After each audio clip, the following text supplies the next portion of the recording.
United Mine Workers of America, cover the Southeast. We have called a mourning day all over the state of Alabama. Every union mine will not produce coal on the 4th day of April. So everything's shut down.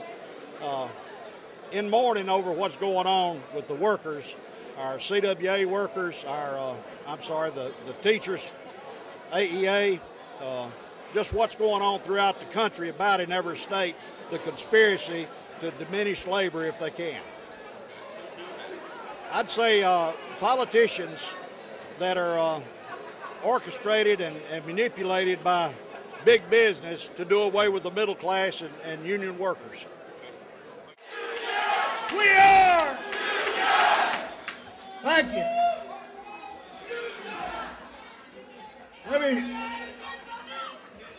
Let me say what a pleasure it is to see everybody here today. My name is Daryl Dewberry. I'm International Vice President of United Mine Workers of America, District 20, that covers the entire Southeast. And let me say what a pleasure it is to see such solidarity among the unions here today. Yeah.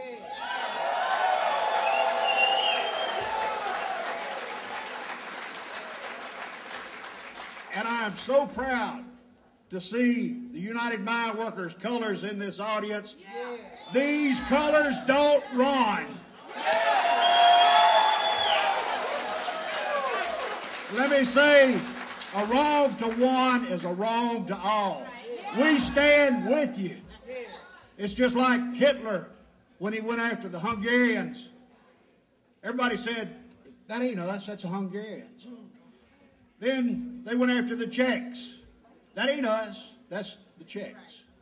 Then they come after the French, and we said, whoa, wait a minute. You know, they may be meaning business now. That's what we're saying is a wrong to one is a wrong to all.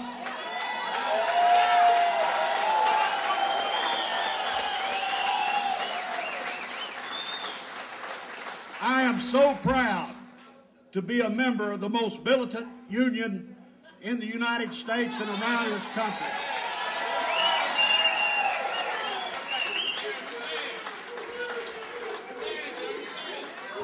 And let me say that President Roberts, if he were here, would probably want to go out here and impede traffic and say, let's go to jail, boys. And he's always looking around. I say, you know, I'm not sure I want to go today, but I'll go with you. My good friend, Vice President at Large, Don Barnett's in the house. Don, where are you? He's here from Washington, D.C., and he's been in jail many times, and he has quite a record. But let me say that President Roberts, at my request, him and Secretary Treasurer Kane, when I said, President Roberts, I want to shut down the state of Alabama on coal production, he didn't hesitate. We put this thing together in a short time, and if it wasn't for the bad weather, we would have a heck of a lot more. He sent these shirts down because he wants everybody to know these colors don't run. We're ready to fight, and we'll fight with you.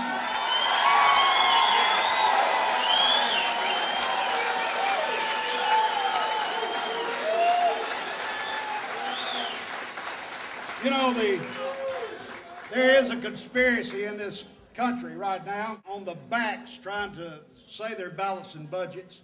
All they got to do here in the state of Alabama is collect the unpaid taxes off these big corporations. And it's just not here, it's at the federal level as well. And we keep putting the Republicans back in. And I can't understand the mentality. Today's a special day to honor Martin Luther King, Dr. Martin Luther King. And I'd like to read something from his letter straight from the Birmingham jail here. He said, moreover, I'm cognizant of the interrelatedness of all communities and states. I cannot sit by here in Atlanta and not be concerned about what happens in Birmingham. Injustice anywhere is a threat to justice everywhere.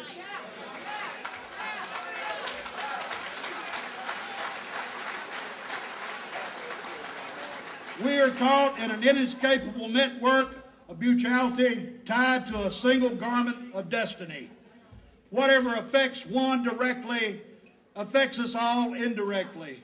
Never again can we afford to live with a narrow, provincial, outside agitator idea. Anyone who lives within the United States can never be considered an outsider everywhere within its bounds. That's why whatever happens in Wisconsin, we've seen it happen and it's arising in every state in the Union. Therefore, I'm ready to fight. Mine workers, are we ready to fight?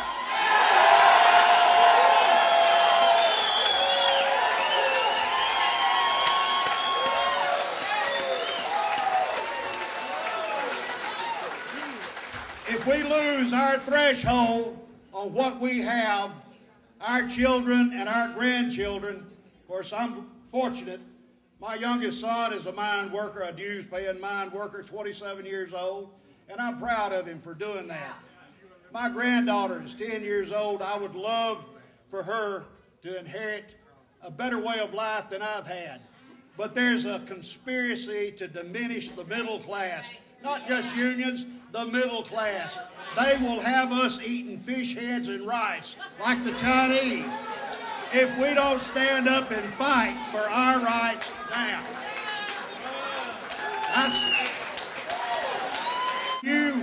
Our contracts expire December the 31st at most locations here in Alabama. We're geared up and we're preparing because we believe that they think that the time is right. Well, you know what? In my opinion, what they've done is galvanized organized labor.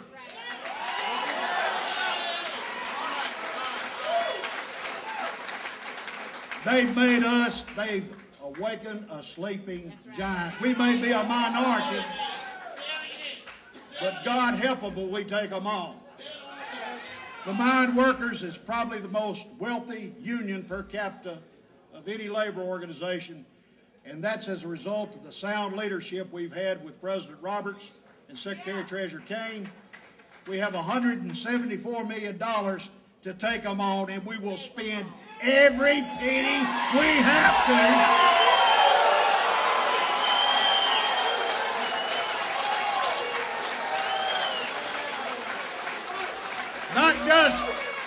Not just to fight for the mine workers, but to fight for the other unions that are threatened, because we are next if we don't stand up toe-to-toe and shoulder-to-shoulder with these other unions.